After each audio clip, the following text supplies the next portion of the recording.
Welcome to the Curious Humans podcast, Ryan. Thanks for having me, man. Excited for the convo. How are you feeling in this exact moment in 3 words? I feel energized. I feel a little anxious and optimistic. Beautiful.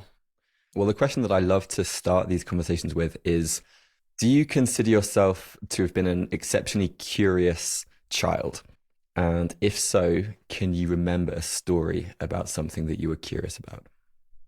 I don't think, of course, you never view yourself as that. I mean, now as I'm older, I'm like, I put that word connected to being curious. I was always a big into like why, sometimes just to be like, I think to push people's buttons a bit. Like it was outside of curiosity and more just to be like, explain yourself, like why. And I think as a child, trying to think like an exact moment of like actual curiosity and it unfolding. Nothing's coming to mind like right now of like just some pure curious moment.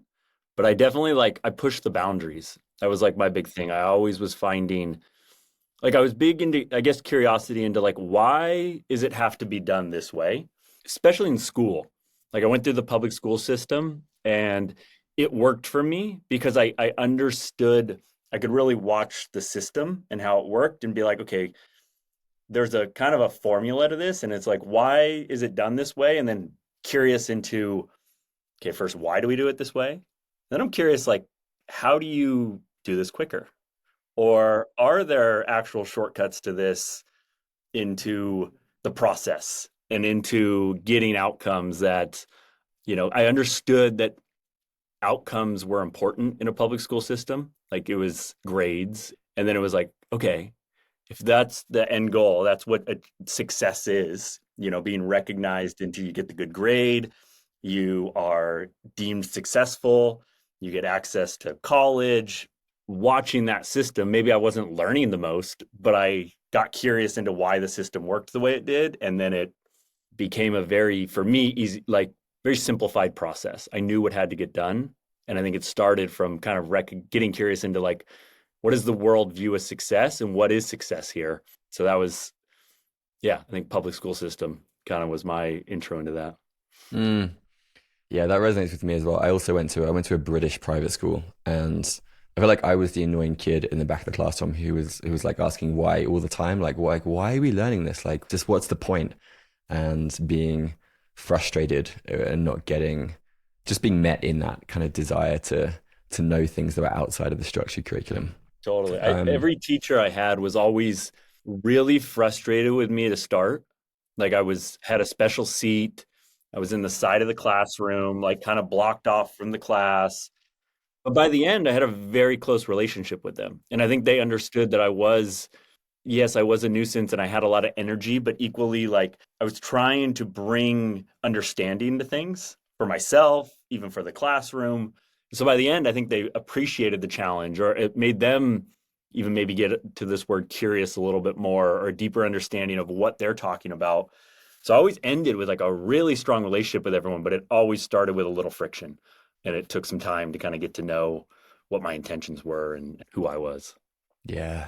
Well, I mean, that sounds like curiosity to me. I don't know how you define it, but that definitely sounds like it's almost like how curiosity is expressed when it's not explicitly welcomed in a space or in a system. And kind of like I think it does create friction a lot of the time. Totally. So you mentioned success. How has the way that you think about success shifted over the years since that time at school when it was very clear, when it's like, okay, you get good grades, you go to college, and that is success. How do you think about that now? I think the big shift is like success back then was external and now it's much more of an internal. Like it's my true perspective of what I feel. Success to me is happiness. Like I like very simplified, am I happy? And happy to me is not like a moment to moment thing, but kind of a generalized viewpoint into like holistically where I'm at this time. And so, yeah, back in the day, I mentioned like school. I deemed success. Like it was, how did faculty view me? How did my parents view me? That was what success was. And I think it was like being accepted by my tribe at that time. That was my community, and that was we all want to be acknowledged. And I recognized that was the way to be acknowledged for being successful. As I've grown, it's become more of like, okay, what's success to me? What is happiness to me? Like, what makes me feel good? So that's just changed over time. And I think a big part of that was when I went abroad. I studied abroad and then I moved abroad after college. And it was just a full on shift. It was solo. Like I was finally away from my tribe and I was in a new tribe and I was in a new community. And I was like, wow, there's a lot of people that are happy over here and doing things completely different than what I thought how things had to be. And there was no linear path that I had probably subconsciously or unconsciously kind of got onto. Like, this is how life works. And that brought so much excitement to me. It's like, oh, like there's no real blueprint to this. Like, there isn't a blueprint. It's really like everyone's figuring out. We have this like kind of false reality that this is how it has to go, but that is not real. And I finally snapped out of that. And that was like those were huge shifts in my life into starting to internalize like what success, what happiness, what is the life that I want to create for me. Hmm. Yeah. Where did you move to out of interest? I studied in Barcelona and then I moved back to Madrid. So I was in Spain. Nice. Yeah, that also tracks with my journey as well. After school, I did like an 11-month trip around the world. And that for me was this deeply formative experience where all of the constraints and the systems and the rigidity that I'd fought for like all of these years, I was like free of it. It felt like breaking free of these shackles and almost being like apprenticed to the wonder of the world. And like you say, just the fact that there isn't a blueprint and that so much becomes possible in this space. Yeah, you start to learn, pick up ingredients from other places and question why did I always want to do that? Why was was that actually something I wanted to do, or was that just my friend group that I was kind of in some gravitas, like consistently doing? And so, yeah, I think that 11-month journey that I see, I don't think we do as much in the US. Definitely like Australia, European countries you see, and it's like, I think it's just such the most healthy. Always been very impressed and inspired by that. Yeah. Well, I was listening to the conversation you had with our mutual friend Danny, and you mentioned that you recently had all of your lower teeth removed. And I recently had my wisdom teeth taken out as well, and I mean, I thought that was challenging, but I'm curious, what was that like for you? And also, what's the deeper story behind why you had to have your teeth removed? Yeah, so right now I actually have some like kind of fake teeth in for temporary. So yeah, I had my teeth removed. I had 3 teeth removed. Right now we're in end of August. This was beginning of June, and it really stems from an accident that happened 10 years ago. So I was in a motorbike accident in Thailand. Well, I call it the greatest gift of my life, and was in a hospital for about 3 weeks out there. Had a number of injuries, but the main one was basically my jaw was fractured in half, split all my teeth, kind of the whole lower jaw was had to have surgery to put that back together. Anyways, they put it back together, but there was always this unknown of like, we don't know if the teeth will survive, and so it was kind of on the fence, like, will it reconnect to the bone? Fast forward years, it was still a little ambiguous, and then this is where it's on me. I went through like a 3-year spell that I didn't go to the dentist. And during that time, that's when shit hit the fan. And then it caused multiple issues. So where I probably could have had 2 teeth removed, it turned into 3. So yeah, I had the teeth removed kind of in my journey right now. It's definitely been I have a lot, for me, my mouth as growing up was like a huge insecurity. I had braces for 6 years. I was the kid that had braces before anyone. I had like a really misaligned jaw.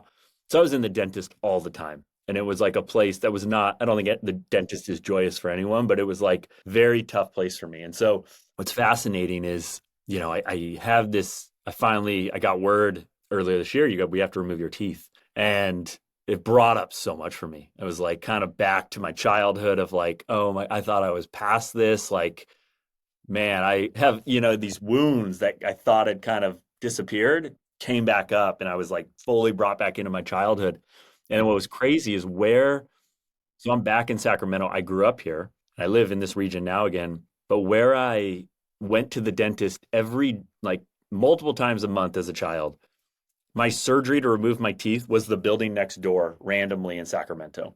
Sacramento is a multi-million metro area. And I remember I didn't know. And I remember driving that morning. My girlfriend's driving me. And I was like, oh my God, like we're literally driving to where I drove as a kid all the time. Where like it was like this cycle was repeating of, it was like, okay, you get to rewrite this story. Like, what is going on here? And so it's been, to be honest, for me, it's kind of been, I do a lot of speaking. It's definitely brought up a lot. And I'm kind of in my journey right now of, hopefully getting to the end here of getting some, they've had to do the bone graft because I had no bone in there. Anyways, getting the teeth put in. I'm hoping the journey ends here in the next few months, but it all stemmed from that accident 10 years ago, which really kind of catapulted it and changed my whole life. Yeah, wow. Man, and you mentioned that you view that accident as like one of the greatest gifts of your life. Like that's on the face of it sounds strange. How did you come to that perspective? Very quickly. It happened. I was in Thailand the night of the accident. I had a major concussion, so I don't really remember the accident. Don't even really remember fully how it happened. I was with my best friend. But anyways, that night when it happened, it was head-on collision. He finds me in the road, fully knocked out, whole jaw basically split in two, throw me in the back of a truck. I'm in and out of consciousness. I wake up in a clinic, Koh Phangan, an island outside in Thailand, and then there was no hospital there, so they speedboat me to the next island. But I remember getting to Koh Samui where the hospital was, where I would be for the next 3 weeks. And that night, I just turned to my buddy Blake, and I was like, I needed this, and he looked at me like I'm insane, like I'm kind of in and out of consciousness, but it was very clear to me of like it was almost exciting. It was like, wow, you have like a new set, like there's something meaningful happening. Like this is like a moment in time. And I've always found like the big hard moments are like the most, for me, I can kind of take them with grace because I get excited. They're like big chapters to my story, like I kind of deepen my identity. I want to be interesting. And so when this moment happens, like, oh shit, you're on your deathbed in a foreign country, like getting speedboated. Like I was very present to that. So I think for me, it's been helpful. Where I'm maybe not as graceful is like the small moments that can be as meaningful that I want to push off and be resistant towards, or maybe the smaller kind of not as interesting moments I don't maybe respect or handle as well. But the big ones, they've always been real massive in my life, and yeah, grateful for that. But yeah, what it did was, on the deathbed, my life was good. It was not, it was in a good place. I had a job I really liked. I was traveling. I had good friendships. I had good family. Like everything was good, like even better than good. It was great. But there's always that deeper level to kind of go. And I think it was very clear. It was like, okay, what are the things you want to do right now that for some reason have been playing out into the future that you'll get to? And it was like, I got that taste of like, dude, it's all make believe that tomorrow's coming. Like, really, like, we all hear it, but it's like, that's the gift. Like, I finally got to embody that. Like, oh shit, like, this isn't guaranteed. And tomorrow's not real. Like, that's totally made up. And so it just accelerated. I'm sitting in a hospital bed for 3 weeks. I couldn't eat. I lost a ton of weight. I couldn't even drink water. I was on an IV, and I just sat there thinking a lot, journaling, thinking. It was like, hey, what do you want to do? And, for me at that time the big thing was I wanted to go to the Amazon and I wanted to work with ayahuasca. And this was back in 2012. It was the night before New Year's Eve, 2012. So 2013 at this point. And that was it. And I had never met anyone that had done that. It was so abstract and so foreign to what my kind of my lifestyle had been. I wouldn't say lifestyle, but my like who was around me and what I knew about that. I just was so drawn to it for reasons of like just really wanted to dive to another level of who I was and understand that and see new angles and new perspectives of life and my life and what spirituality was to me. Anyways, all those things that I just like, that will be the greatest adventure ever. And I'll do it when whatever that future moment was, it was like, dude, now. And so that just sped up that whole moment and spent the next year really kind of prepping my mind, my body. It's when I got in my first float tank. which became my first business. So it was all very synchronistic of what was kind of the breadcrumbs that were like leading me in a direction. That still has been one of the most like powerful years of my life of just like very, very in tune to the synchronicities and like of life that are always there, but I think we can turn them up at different moments. That was a really, really special year. And the accident, you know, allowed that switch to get flipped on. Mm. It sounds like it sounds like that accident was like the call to adventure in the hero's journey, and most people resist the call for a good number of like weeks, months, years, and it sounds like you just skipped that phase and you just went straight in. You're like, okay, this is an adventure, and I really resonate with the framing of plant medicine as an inner adventure. Like I was big into travel, I was big into expeditions when I was younger, and something shifted for me about 5 years ago as well, where it felt like the real uncharted territory, like the terra incognita, was this like inner landscape, and that's kind of what I've dedicated my life to for the last 5 years, and it sounds like that's what really opened up for you in that year. What were some of the both the kind of in the hero's journey framework, like the trials and tribulations in that plant medicine journey, or afterwards, and what were some of the boons that emerged on the other side? Yeah, I think prepping that year, there was like a big identity for me of it was very scary for me to tell people that I was going to do this. I could tell like my closest friends, they understood this part of me, but I think there was an identity of what I had grown up in, kind of my growing up in a fairly like conservative Christian household that, was kind of scared, I guess, to be judged by that community of, oh, you do this, like that didn't understand it. And it was my own, insecurity of myself. Like once I started to come out with it, everyone was very cool and supportive and loving. And yeah, I had some side looks or some people questioning it, but overall it was like awesome. Like if that's what makes you happy and is go what you're, we're supportive of it. But it was that year was hard. Like I told my sister, I told my dad right at the end. I think he kind of made him nervous. He didn't understand it at all. Like, you're going where? You're going to the Amazon jungle? Most people hadn't heard of it 10 years ago. I mean, it's only really been the last 5 years that it's exploded. That's where there was no mainstream dynamics to it. And so it was very like, you're going, what? Like, even the concept of like, you're going to a tribe out in the Amazon to like drink some brew, like, it didn't resonate with a lot. Like, I couldn't tell my mom. I told my mom I was going to a meditation retreat down in South America.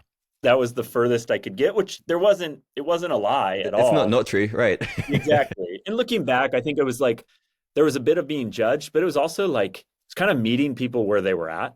It's a lot for my mom to tell her this and her to be scared and put this on her, like, where something she doesn't really understand. Anyways, it's like I didn't tell her, but then I ended up having such a powerful experience with her down in the jungle where that was like the core of it. Like the core was I went down thinking I was going to have this experience of like quit your job and go start. I started floating and I fell in love with floating. I was like, I want to start a float center.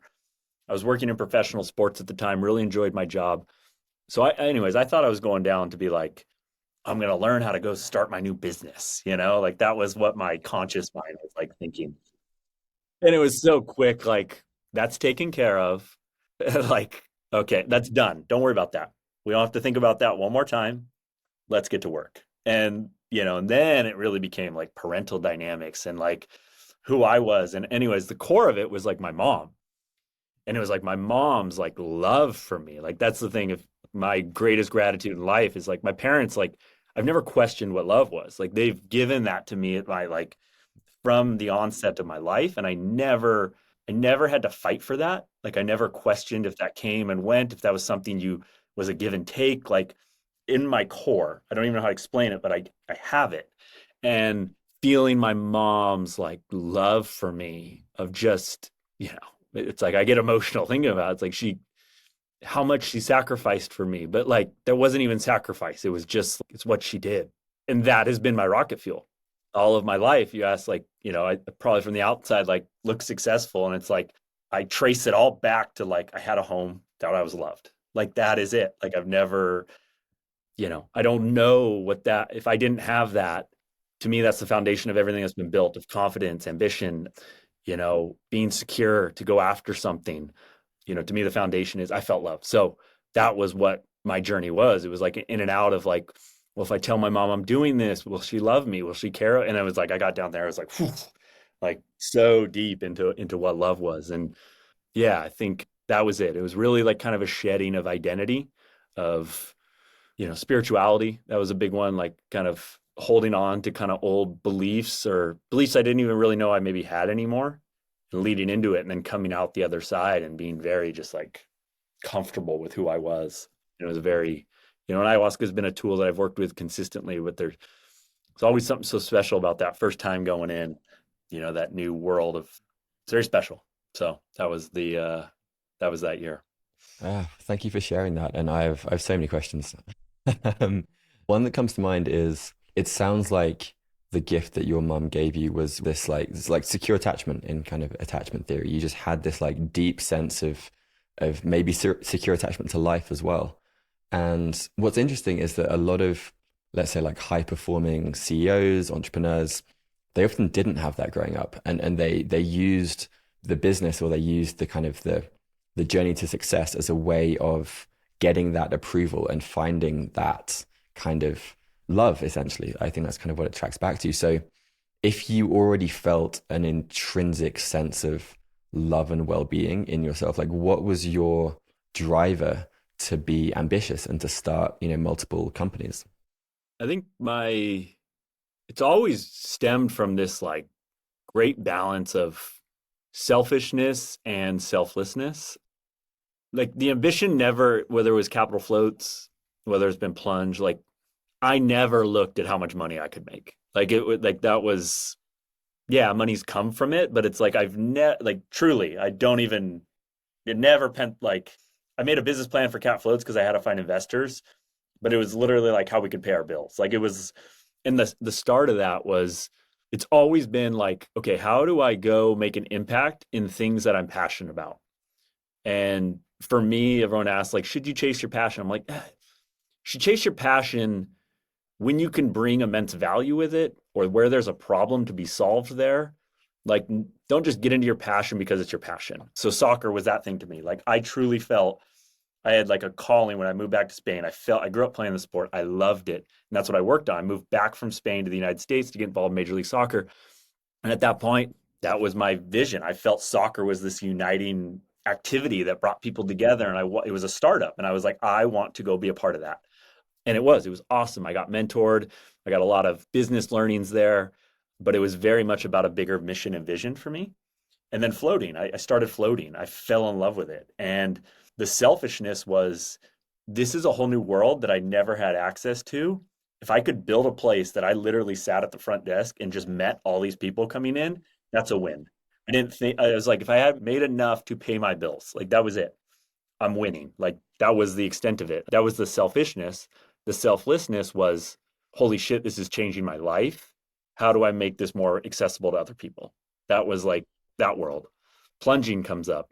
We transition to that world. It was very much the same as floating. It was, there's not really a product on the market. Everything was about 10 grand or up. We were like, man, this is kind of crazy. Like, I think we can build one for 5 grand. Like, I think that was, can we cut the price in half? Can we create it for that price? We absolutely love this. We do this all the time in our life. It's changing our lives. Became the new tool that we were utilizing a lot, Mike and I. And, so it started there. It was literally like there was the selfishness was like, I want to work with Mike personally for myself. Like, I want to work with Mike. I want to create this with him.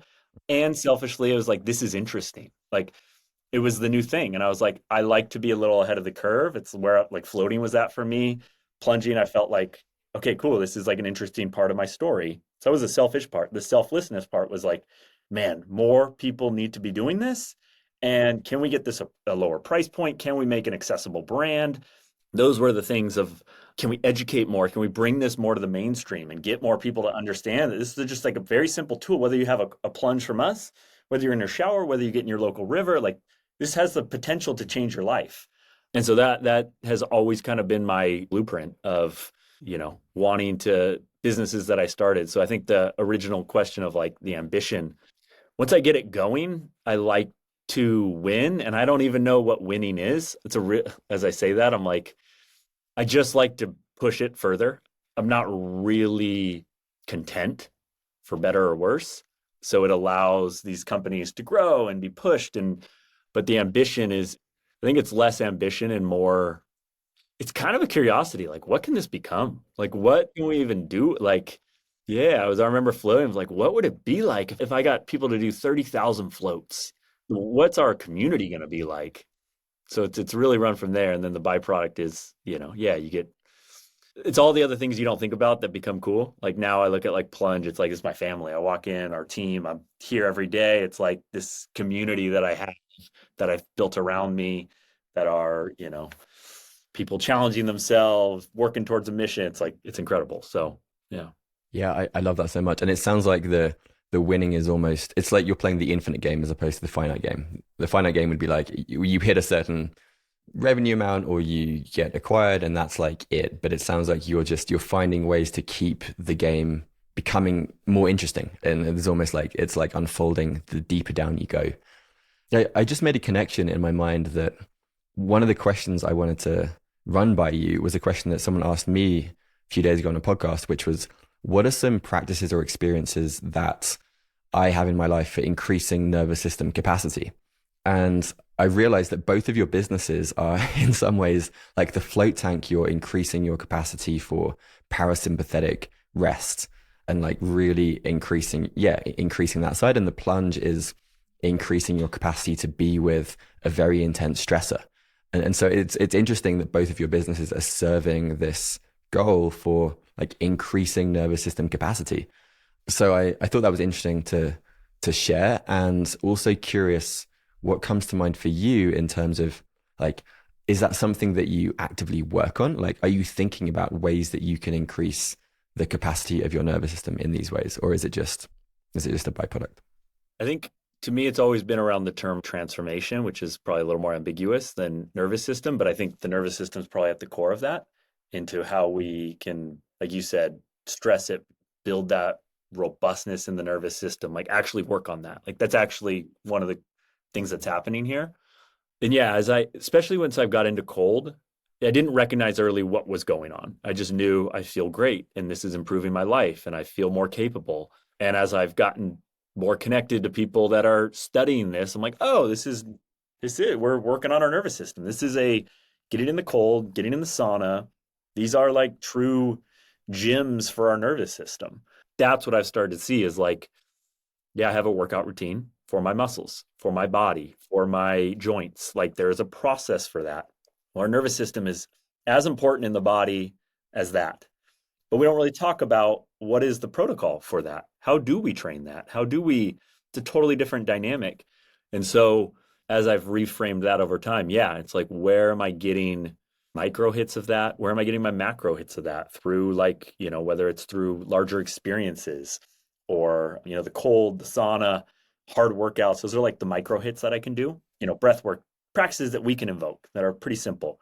And then there's the world of like, business to me is like a big training for my nervous system. Yep. Like, and it's not as, not, I think it's the big thing that I love about it. It's like, there's real stakes involved. And, I get stretched into learning new emotional regulation, which is at its core to me, like my nervous system. It's a very effective vehicle for surfacing your own shit, I think. Business, intimate partnership, they're all arenas that surface our things. Yeah, I mean, exactly. Romantic relationship, like partnership, like those are always being challenged there, always being like uncovering parts of myself. Yeah, I think that's a huge arena for like nervous system regulation and recognizing that and challenging conversations and saying what needs to be said. And, so that's all areas I'm growing. And those to me are like kind of life. There's never an end moment with any of those, whether it's like being a business operator to being a partner to, you're in a relationship. But the small things that we can actually control, like getting in the cold plunge, breath work, sauna, workout, like these things, like maybe working with psychedelics intentionally, like these are things you can bring in that are just going to expand our capability in the things that I would say truly matter. And those are our relationships. And those are our, at the end of the day, it's relationships, whether you're in business, whether you're in romantic relationship, family relationships. Like that's really what we're working on here. And those are just the tools that help in those spaces. Yeah, I love that perspective so much. And I'd love to double click on the benefits of the cold plunge. And I believe that you've worked with Dr. Andrew Huberman on some of this as well. Mhm. And I imagine that at this point, most listeners are, vaguely familiar that it's good for you. It reduces inflammation. Maybe it feels good. Maybe there's metabolism improvements. But what are some of the lesser known and maybe like more interesting scientific studies, research, insights that you've come across with regards to the benefits of specific cold thermogenesis protocols? Yeah, I mean, at the core of it, I would say the most beneficial, interesting, most consistent thing we see is in the mental health space. So it's, you know, Dr. Andrew Huberman talks about this 250% increase in dopamine, which is more than doing a line of cocaine. So you truly come out, but the thing is, you're not getting that swing effect. It's like sustained. It's a 3 to 5 hour. It's not like caffeine. It's not like a drug that just you have a crash from it. It's a very like sustained hit of dopamine. So from a mental health side, there's people more articulate than me that can talk about it, but like that is at its core. We probably all have some irregularities with dopamine or just hormonal balance. And that's what's happening here. So it's like getting in the cold and training our body to first, you get the dopamine hit, you stay in for, you don't need to go that long. It's like 2 minutes. And all you really need to do is cue in on a temperature that takes your breath away. Like a temperature that's like, whew, I want to get out. Like that's fine. That could be 55 degrees. For some people, it's even 60. You don't got to turn it down to 39 or get in that water. I would actually recommend not doing that when you're starting out. And you just want to get in and you get into that. We're also invoking, like, to this conversation about our nervous system. It's like, it's one of the very few environments that you can invoke the fight or flight mechanism on demand. Like that doesn't happen. Usually that has to happen when our bodies, we can't plan for it. You can't tell me like, hey, jump out of that. When I turn around this corner, scare me and put me in a fight or flight and let's see how I respond. Or, when someone cuts us off, fight or flight, what do we respond? We cuss them out, we yell, we panic, heart rate goes up. Like by getting in the cold, we start to control those moments better. Like our ability in those, our reactions in that become more responses. Anyways, the cold is to me the greatest place to have learning to regulate in fight or flight. So heart rate shoots up. I'm safe. You're actually safe in there. That's the beautiful part of it. But the heart rate will spike. You will learn to, how do I breathe in this? You do cold plunging enough, you will learn how to breathe.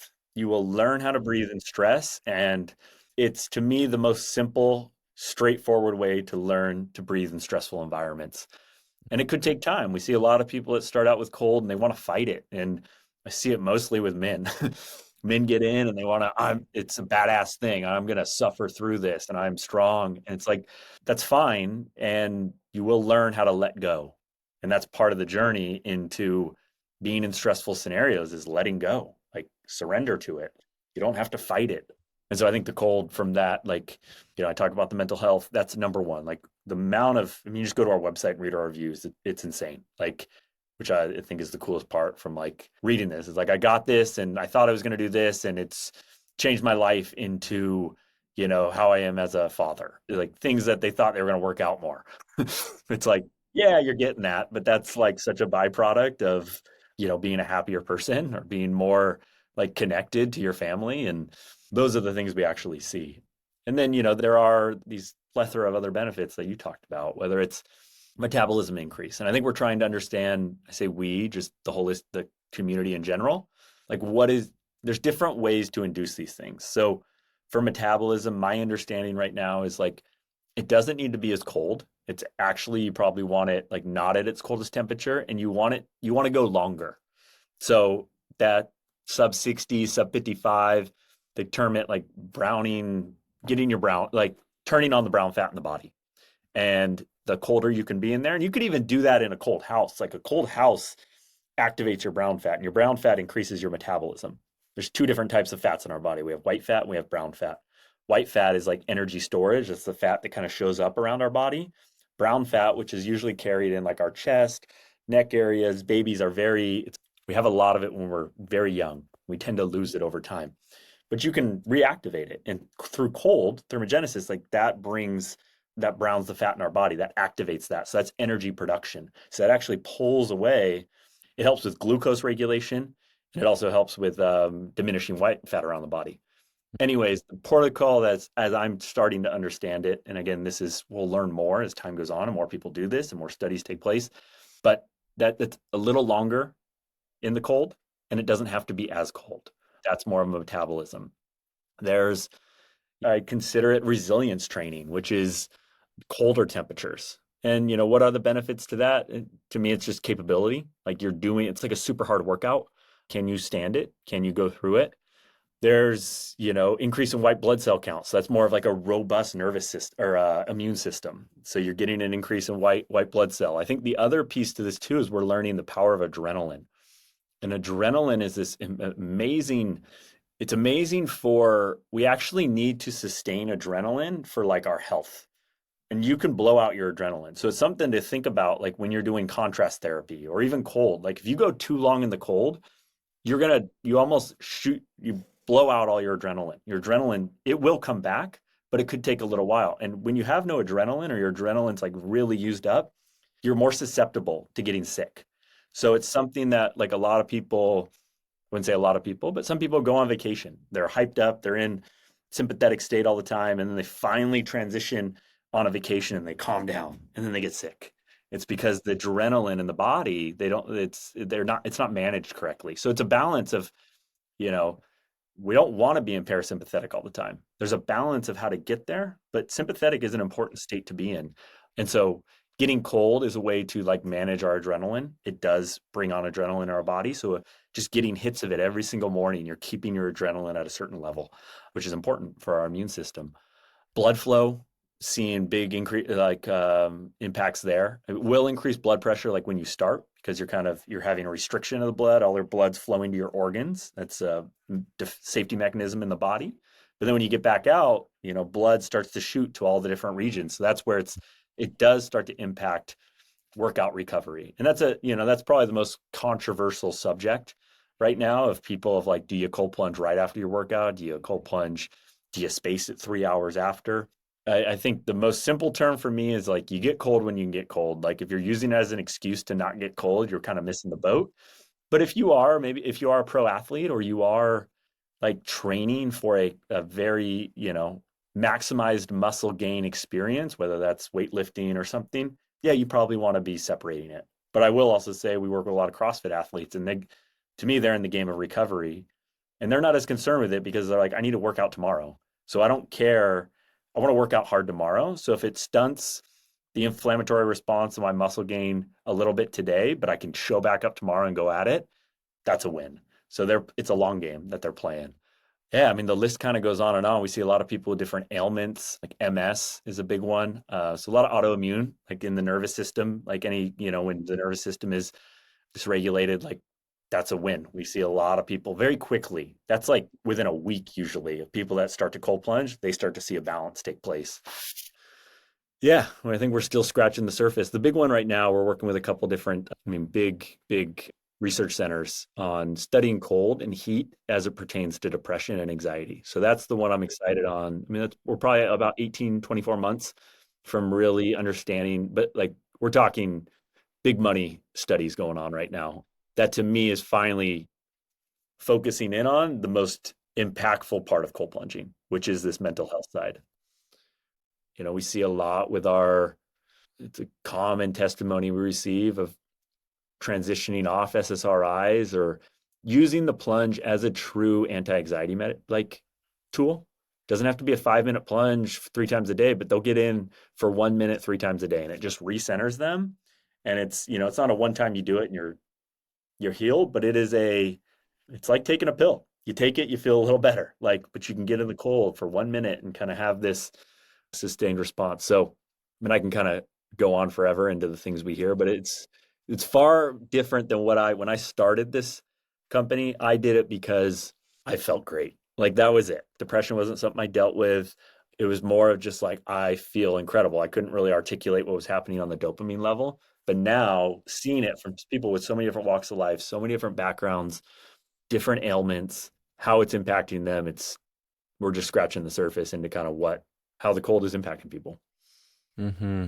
I love that you focused on the kind of the mental health aspect. And yeah, for me, I teach a lot of this stuff, and the cold is also a really great way of practicing the down regulation breathing practices, like you mentioned. Like you can go in there, you will be stressed, you will be in that fight flight, and you can do like a single breath hum or alternate nostril breathing, and you can really feel the effects of your nervous system downshifting in 30 seconds or less. And so it's actually become like a very helpful teaching modality in some sense. And yeah, I think I'd like to talk more about for me, I developed a deep relationship with cold water about 5.5 years ago when I was going through loss. I lost someone very, very close to me.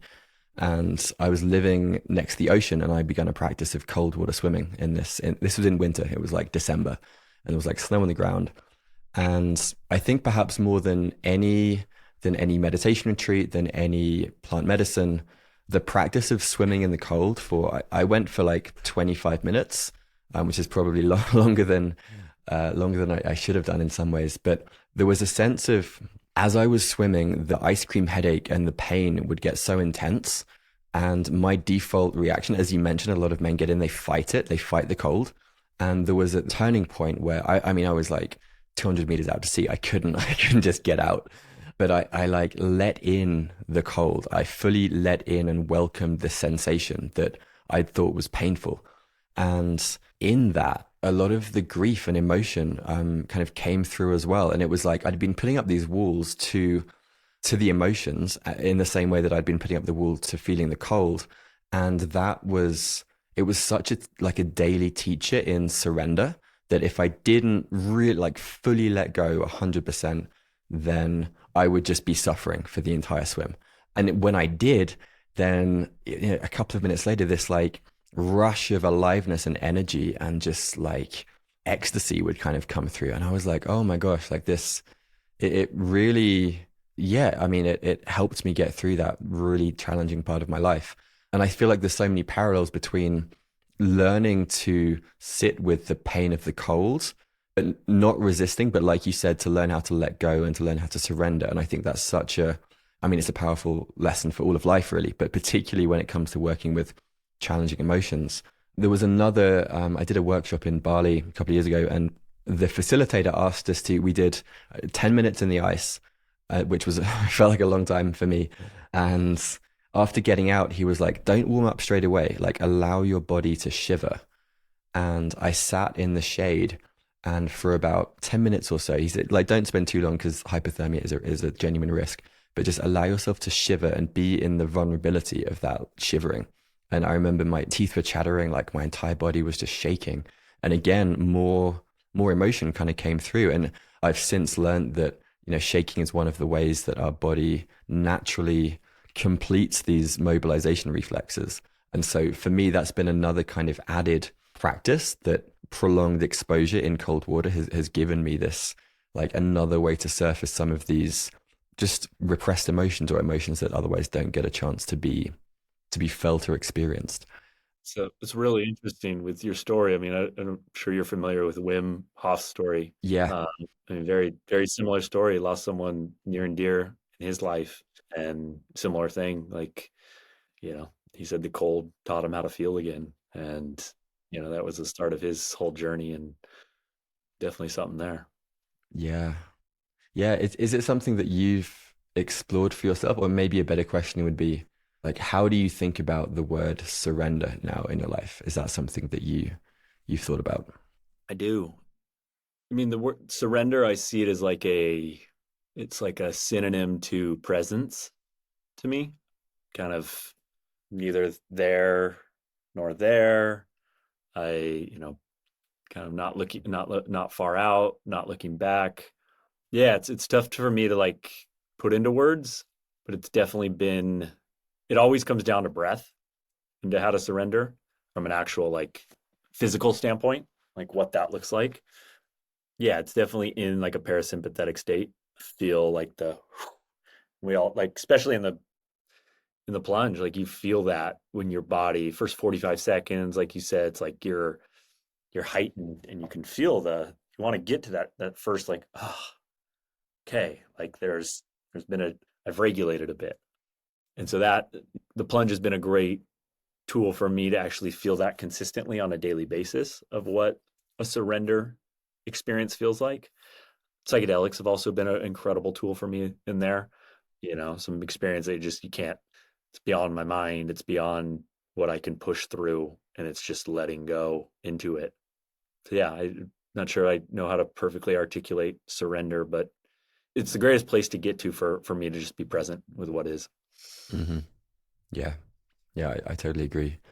I'm interested in like it sounds like you kind of have these daily practices around meditation, the cold, working out, and then you have these maybe I think you mentioned like once a year, every year or so, you kind of sit with Aya and restore that connection. Is there anything that's like in between those two? Because it almost feels like there's a gap where like at least for me, if I have a profound experience through say to Aya or something else, then that will kind of last for me for like a few weeks, maybe a couple of months, but then it starts to fade. Like, is there a way that you can reestablish that connection or that reset in your life? It's not, I wouldn't say there's like a defined way that I do it. I definitely like, okay, we talk about psychedelic Aya's once a year, and that's a very intentional, like, get away. I'm multiple days in. That set and setting is very unique. There are other tools, like I travel. That's definitely a time to kind of get outside of what I'm working on, what my day to day is like. I mean, one that just, and I'd say it's more felt into like, okay, what is the thing to do? Is it to do a very hard activity that I push myself into and train for and prep for? Is it, the big one that I just had recently? I haven't really shared this. I was in a trip in travel. We went to Kauai, my girlfriend and I, and it was great. It was kind of there, but I was like, I'd been distant. I'd been kind of an asshole, to be honest. And we took some mushroom chocolates, and it was like we did it with the intention of like, let's connect. And we were, of course, whenever I take those, I want to be fun, and it wasn't. It was like, oh, we have a lot of things to dive into, and it was like a lot of tears and a lot of, I felt a ton of weight of for as many like good emails and comments I get from people, I get stuff of customers that are upset, something doesn't go right. And I get it. And I hadn't realized how much weight I had been carrying from that. Like it was, you just kind of soldier on. Like I get it. I'm kind of public facing within the company. People reach out, I get it. And I'm with it. I want to solve it all. But it hit me of like, oh my, and it was starting to impact my relationship with Raya. It was like, oh, like I'm kind of cold. I'm like putting up a wall because I don't want to keep feeling this like frustration that people have. And I didn't quite know how to handle it. Anyways, that was like, what I bring that up is like, it was a release. Came back so much lighter. I came back and it wasn't like totally planned out. I don't have the hedonic calendar like Jamie Wheel where Oh it's yeah, like yeah. super, super organized, but it's definitely like on an intuitive basis of like, oh, like got to drop in. And yeah, I think as I'm having this convo, it's like there is a bit of a gap there. I have the big one, I have the dailies, and then there's like some integration that can be a thing. I mean, I think like Ryan and I have talked about just getting like a couples counselor and having someone there for us. It's just like a space that we can like have, it's an intentional space to come in and like, let's make time for this. Let's make time for the things that are maybe going unsaid or we don't even realize that are happening. So I think that's like, as I'm kind of processing this right now, those are things that need to get filled into the gap there. Yeah, thank you for sharing that. And my wife and I have actually we've had a couples therapist for almost 3 years now, and pretty much every month we drop in, and it's been so valuable. Like over the years, even when we think there's everything's great, things surface, and we're like, oh, like we should talk about that. Yeah, You it's do you been incredible. recommend him or her? Yeah, I highly recommend her. She's here in Colorado. Yeah, I can definitely. We've referred probably about 9 or 10 of our friends at this point, so she might be full, but I can definitely make an intro. Cool. Yeah, yeah. Thank you for sharing that. It's such an interesting one, and it was something that you wrote on Twitter that I wanted to touch on as well. It was on this theme of commitment, and you said the more that we commit to one thing, the more doors open up to us. And I was wondering if you could speak to what you mean by that and how that's presented itself in your life. Yeah, I think the more we become an expert at something, the more we become Yeah, so let's speak from a business standpoint. There's us that jump around from different company or different things, and we never quite go deep enough, but we're good at some, but not a master at any. And the more we commit, the more we become on the path of mastery.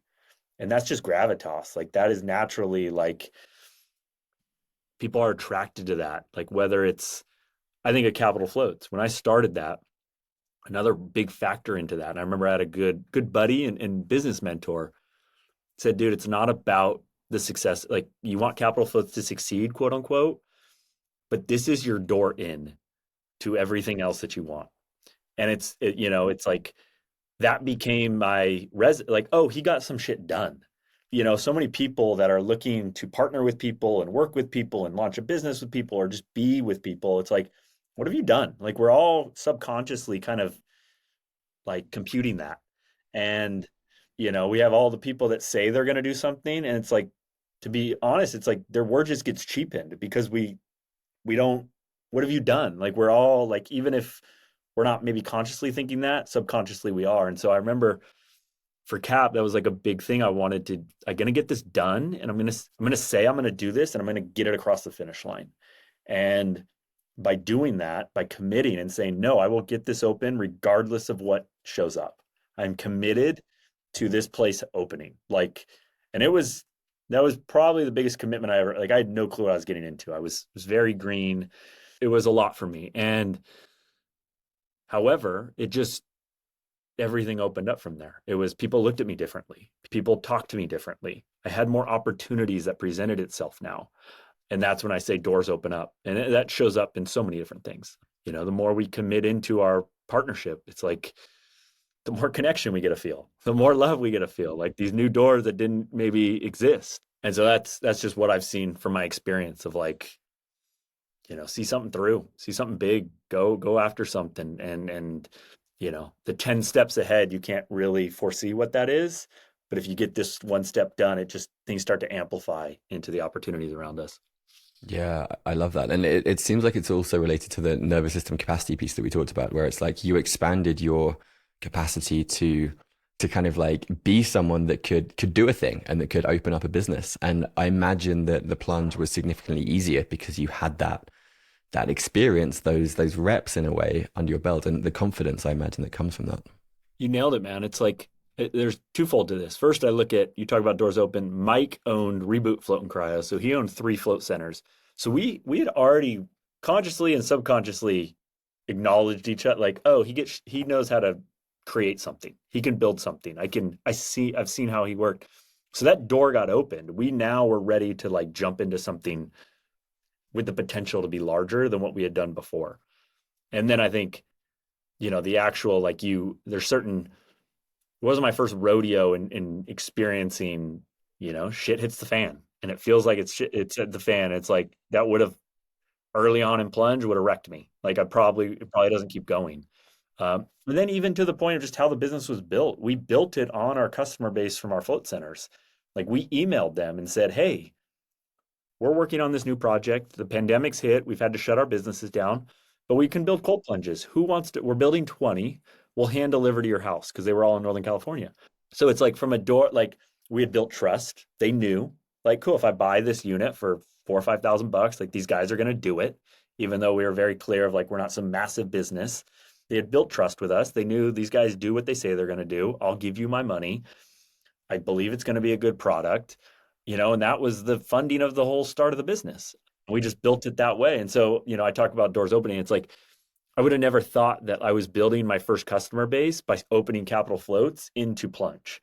Like that was, you never quite know what you're building now or like what's being worked on now that becomes the big thing. And those doors just start to present themselves. Totally. I love that so much. All right, well, I want to transition into a few rapid fire questions and then we'll wrap this up. So You've kind of already answered this, but what is something that feels like it's at your edge right now? What are you tracking or working on in your own life? I think giving, this one just popped in my head, is like giving more clear feedback to employees. Yeah. And how it's presented and how it's, yeah, as opposed to just ideas, like getting really in their court and like improving my feedback. Beautiful.